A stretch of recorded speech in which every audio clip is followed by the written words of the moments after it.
गिहान की नाकामी के कुछ समय बाद स्क्विड गेम सीजन 3 की शुरुआत होती है। इस सीजन के पहले ही एपिसोड में 35 खिलाड़ियों की मौत हो जाती है और अब केवल 60 खिलाड़ी बचे हैं। इसके अलावा 12 पिन गार्ड्स और 8 सुपरवाइजर्स भी मारे गए।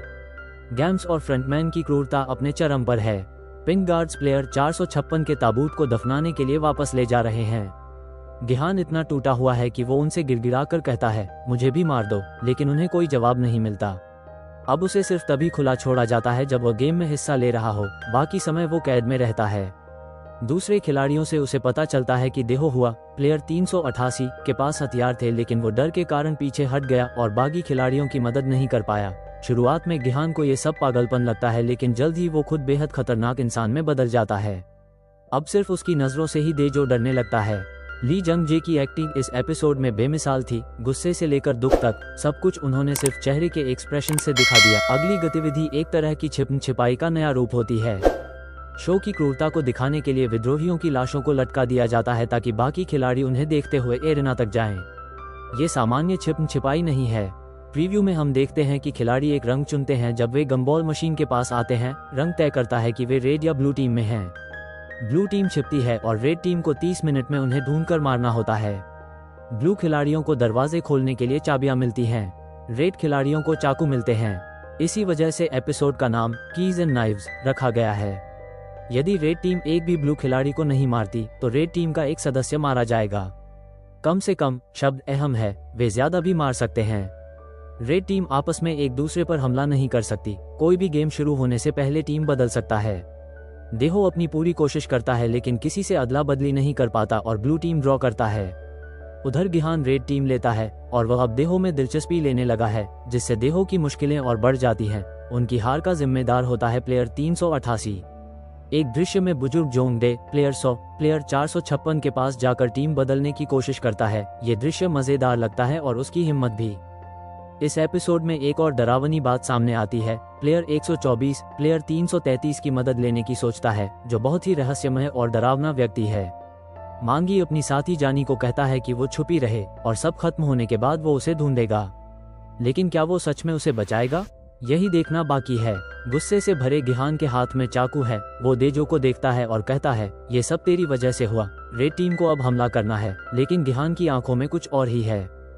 अब बात करते हैं प्लॉट की दूसरी परत की। नो, एक पिन गार्ड अब भी जिंदा है और प्लेयर 246 गाउंग सुक की मदद कर रही है।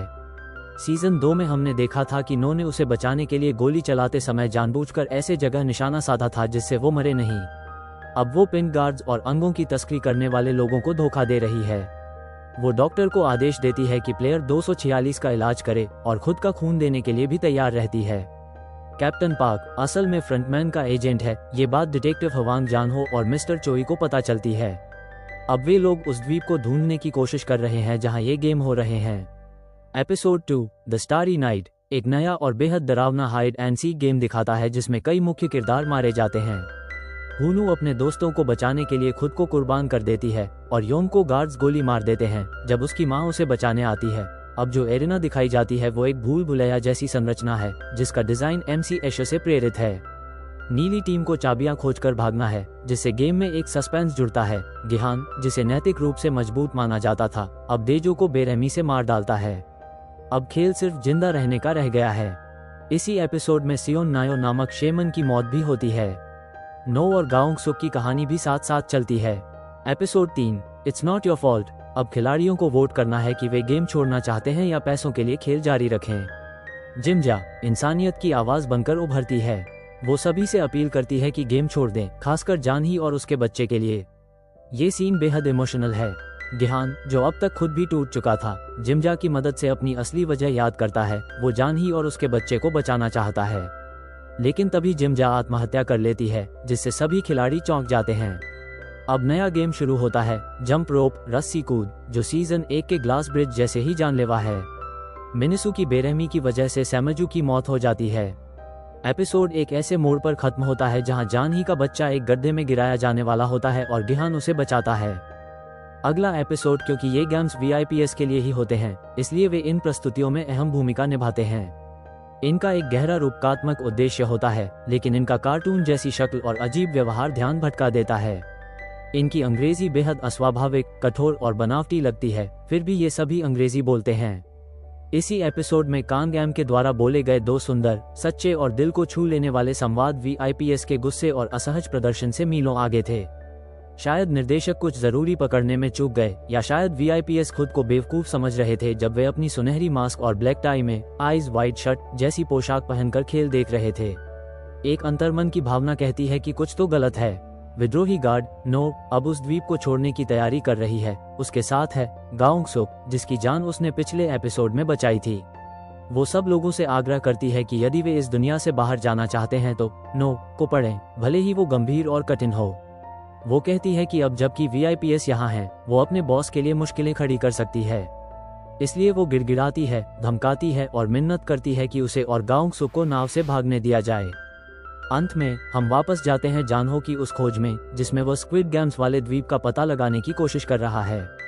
एक बेकार सी तलाश के बाद आखिरकार वो उस जगह पहुंचता है जहां पहले सीजन के अंत में फ्रंटमैन ने उसे गोली मारी थी। मतलब द्वीप अब पास ही होना चाहिए। कैप्टन पार्क जानहो को द्वीप से भटकाने की कोशिश कर रहा है, पर अब भी फ्रंटमैन की सेवा में है। मुख्य भूमि पर चोए वुक उसका पीछा कर रहा है। वुक उसके पुराने जर्जर झोंपड़े में घुसता है, जहां उसे एक खतरनाक कुत्ता और एक साइलेंट अलार्म मिलता है। जैसे ही वो अलार्म बजता है, पुलिस वहां पहुंच जाती है। वुक को ये एहसास होता है कि स्क्विड गेम्स का कोई न कोई संबंध कैप्टन पार्क से जरूर है। एपिसोड 222 में एक बेहद क्रूर जंप रोप गेम दिखाया गया है, जो पहले सीजन के ग्लास ब्रिज चैलेंज जैसा है। खिलाड़ी अगर टाइमिंग में जरा सी चूक करें तो मौत तय है। खिलाड़ियों में बढ़ती बेरहमी को दिखाया गया है। कुछ लोग दूसरों को धक्का देकर मार रहे हैं ताकि खुद बच सकें। ये गेम्स के भीतर इंसानी स्वभाव की परीक्षा है। जंग ही की मौत होती है, एक ऐसा किरदार जिसे देखने वाला दर्शक अब तक सपोर्ट कर रहा था।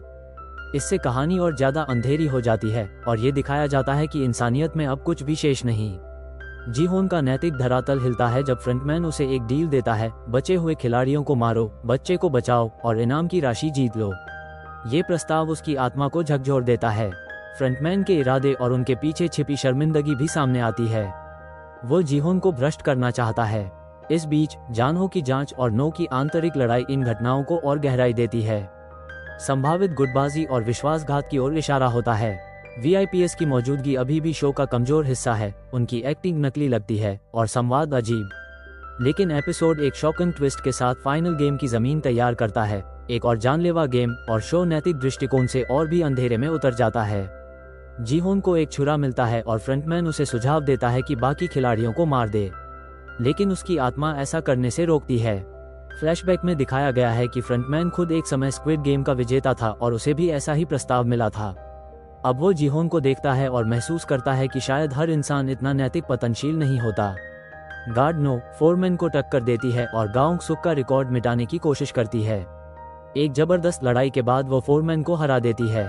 फाइनल गेम शुरू होता है, जिसमें खिलाड़ी एक दूसरे को मीनारों से नीचे गिराकर आगे बढ़ सकते हैं। मीनारें वर्ग, त्रिकोण और वृत्त जैसी हैं। जो बचते हैं वे इनाम साझा करते हैं। ये गेम दिखाता है कि किस तरह खिलाड़ी अब एक दूसरे को धोखा देने से भी नहीं हिचकते। वीआईपीएस के जैसे ही वे अपने कृत्य को न्यायसंगत ठहराने की कोशिश करते हैं। अब बचे हुए खिलाड़ियों की पर्सनैलिटी जल्द ही सामने आती है। निर्दयी 203, डरे हुए 039 और व्यवहारिक 353 और 336। मिनित्सु और मियोंग जी अब सबसे कमजोर खिलाड़ी बन जाते हैं। बच्चे का पिता शुरुआत में उसे बचाने से हिचकता है, लेकिन अंत में मंगी उसे बचा लेता है। मंगी 100 नंबर खिलाड़ी को मारकर इनाम की राशि बढ़ाता है। अंतिम राउंड में जीहोन की मौत हो जाती है, साथ ही मियोंग जी और बच्चा भी मर जाते हैं। वो आखिरी टॉवर तक पहुंचता है। मियोंग जी उससे बच्चे को देने की भीख मांगता है, लेकिन जीहोन मना कर देता है क्योंकि उसे डर है कि मियोंग जी खुद अपने बच्चे को मार देगा। इस संघर्ष में मियोंग जी मर जाता है, लेकिन इस राउंड में कोई बलिदान नहीं हुआ क्योंकि किसी ने भी स्टार्ट बटन नहीं दबाया। जीहोन के पास एक भयानक विकल्प है, या तो बच्चे को मारकर खुद जिंदा रहो या मर जाओ ताकि बच्चा जिंदा रहे। वो दूसरे विकल्प को चुनता है। वीआईपीएस ये देखकर चौंक जाते हैं। वो बच्चे को गोद में उठाता है, उन्हें घूरता है जैसे जानता हो कि वे देख रहे हैं, भले ही वो उन्हें नहीं देख सकता। फिर वो कैमरे की ओर मुड़ता है और कहता है, हम घोड़े नहीं हैं, अंत में हम इंसान हैं। फिर प्लेयर 456 यानी हम दर्शकों का प्रतिनिधि बच्चे के लिए बलिदान देता है और मर जाता है। फ्रंटमैन, जो अब तक उसे समझा रहा था कि किसी को बचाना व्यर्थ है, अब अंदर से हिल चुका है। वो पूछता है, प्लेयर 456 क्या अब भी तुम्हें इंसानों पर विश्वास है? एपिसोड 4 में जब उसने अपनी पहचान बताई थी, जैसे ही जीहोन अपना आखिरी फैसला करता है, इन्हो को उसकी प्रतिक्रिया मिलती है। इन्हो जीहोन के बलिदान के कुछ देर बाद द्वीप पर पहुंचता है। कोरियन कोस्ट गार्ड प्लेयर 246 को पिंक सोल्जर से बचाते हुए आता है। जानहो ने ही उन्हें वहां भेजा था। अब जब इन्हो को ये पता चलता है, वो आदेश देता है, द्वीप छोड़ो, और 30 मिनट की उल्टी गिनती चालू होती है। अब वो सबूत मिटाना चाहता है। जानहो, जो स्काईस्क्रैपर के पास पहुंच चुका है, अपने भाई की तलाश में है। राउंड 6 में वह वीआईपी रूम में घुसता है। उसी समय इन्हो ऊपर टॉवर से बच्चे को लेने पहुंचता है, जिसका असली नाम है प्लेयर 222, और वही गेम का असली विजेता है। जानहो वीआईपी की ग्लास दीवार पर गोली चलाता है। इन्हो उसे देखता है। जानहो इन्हो की ओर बंदूक तानता है, पर गोली नहीं चलाता। इन्हो अब एक बच्चा पाल रहा है। शायद जानहो उसे मारना ही नहीं चाहता। वो बस चिल्लाता है, तुमने ऐसा क्यों किया? इन्हो कोई जवाब नहीं देता, बस चुपचाप मुड़ता है और चला जाता है। 6 महीने बाद जानहो जब घर लौटता है, उसे वहां बच्चा और गैम्स की इनामी राशि मिलती है। शायद इन्होंने ही छोड़ा था, चाहे वो न चाहे, लेकिन वो अपने भाई की खुशी चाहता है, और शायद अब वह भी चाहता है कि बच्चा एक अच्छा जीवन जिए। शो के अंत में फ्रंटमैन एक कार में बैठा है और जीहोन की जीत की राशि उसकी बेटी को सौंप देता है। फिर वो एक गली में कुछ थप्पड़ और अजीब आवाजें सुनता है। रिक्रूटर, जिसे केट ब्लैंचेट ने निभाया है, फ्रंटमैन को एक नज़र देखती है और फिर अपने काम में लग जाती है। भले ही कोई पुष्टि नहीं हुई, पर यह दृश्य संकेत देता है अब गेम अमेरिका में खेले जाएंगे। अब अंत होता है स्क्विड गेम कोरिया सीजन 3 का। एक लंबे और खूनी सफर के बाद आखिरकार तीसरे सीजन का खेल भी खत्म हो जाता है।